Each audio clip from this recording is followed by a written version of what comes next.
We're going to start with John first. And overall, we thought what we wanted to learn about, and we wanted to bring each one of them here because they were going to give a different perspective. And they've all been at our academy. Well, the Doves are coming to the academy, so we wanted to just share some of the talent that's been. Have you enjoyed the academy? Is it a beautiful space? Incredible. You'll be with us in November. November 4th. Right? November 4th. The Doves will be with us in 2014. Right, so we're excited about that. So, and we have a whole host of classes, and you can pick up. In fact, I think you got it in your goodie bag as well, the Academy information. So, John, kick it off for us. I mean, overall, we're going to talk about some specialties, but tell us a little bit about what you're seeing in overall color trends. So I just think in overall color trend, trend for me is, in a word, it's that in and out so quick. But also I think there's the overall trend. Right now there's this monochromatic illusion, but monochromatic, it's not just one single shade, but highs, medium, and lows of multiples. And also we have this other that I like to giggle about earlier, this thing called ombre. What is gradation? This is not something that's going to leave anytime soon, but ombre is really the art of diffusion of tones, and if that's going to be as contrast or if it's going to be within harmonious levels, it's really something around that's there. I'd like to call it a little bit more of a seamless, pixelated like effect that happens whenever you're threading through. Pixelated? Because I think that there's this real illusion, right? Is it really there, or is it an illusion that's happening within hair color? That as you diffuse through different shades and you integrate the highs, the mediums, and lows, if that's going to be on a broken weave section, you paint high, you paint low, and then you would place it against a background, it creates this beautiful pixelated effect that as the hair moves, you just see a flicker. It's almost like you've added metallics into the hair color, which I just see it happening now. It's pushing forward into latter part of the year and into next, and it's the difference between what is I think a pure versus a pastel. We have seen a lot and heard a lot about ombre is going away. What do you guys think? Ombre going away? I don't think ombre is going away at all. I think as hair colorists, it's up to us to give our own different versions of ombre and move it on to the next level.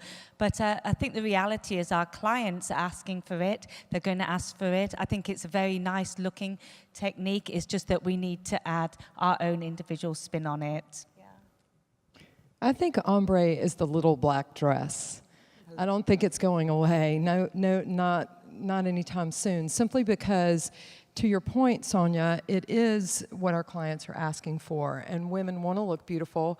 And I loved how you were talking about just being seamless and how you can paint things or do things that they have a mystique to them, And I know that a lot of times, being a balayageur, sometimes people think ombre is just a technique. I don't think it's a technique. I think it's a look. And I think a little black dress is not going to go away. Women are going to continue to accessorize it differently. I mean, I think, John had a very good point about trends, and I think there's short-term trends and there's long-term trends and things that are kind of around this season, next season. And then there's long-term trends. And I think, hair color does tend to move quite slowly in those long trends. And I think, we all 10 years ago used to have those clients that had big stripes in their hair. And we've all still got one now that we cringe every time she comes in the salon. And I was talking about it on stage at this event last year, and I was saying, it's now got to the point where she's having, bleach at level 25 and a 1, and she still wants more contrast. And we're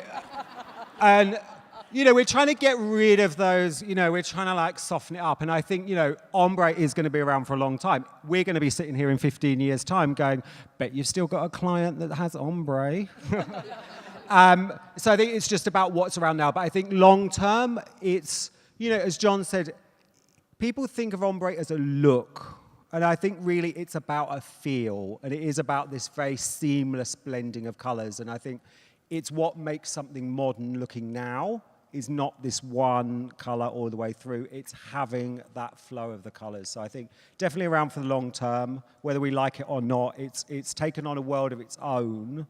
And it's out there, and the clients are going to keep asking for it. So I think, to Mary's point, it is very much about us as hairdressers and being the professional, about coming up with new ideas of how we can move them on, so we're not stuck here in 10 years' time moaning that we've all got lots of clients with ombre.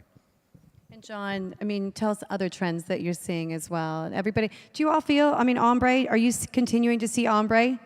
Your clients are asking for it. Just different ways of doing it. I was in Tracy Cunningham's salon in Beverly Hills, and she said it's just changing now. It's not going away. It's just changing. We're just seeing lightness in parts of the hair. And she, again, as a huge celebrity colorist, so she doesn't see it going away anytime soon. Exactly, and I think even for the cities that have been maybe going into this ombre look for the last 2 years, it's already evolved multiple times over, and it's continuing to move forward one more time. But yet, in some marketplaces, it's just now beginning.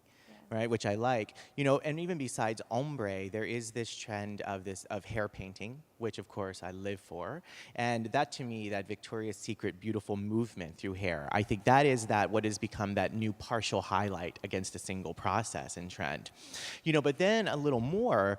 I mentioned pixelation. It's in these short shapes, right? The heavier fringes. It's more than just that little sweep fringe, right? That the non-committer fringe. I want it to sweep. Yeah, of course you do, because that's different than the rest of the world. But let's let it sweep.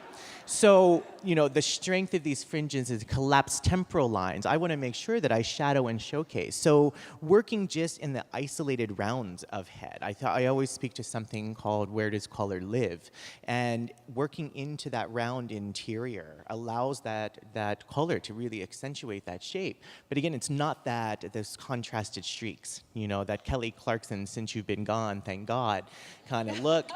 I'm not the biggest hater. If you love it, yay, you live for it.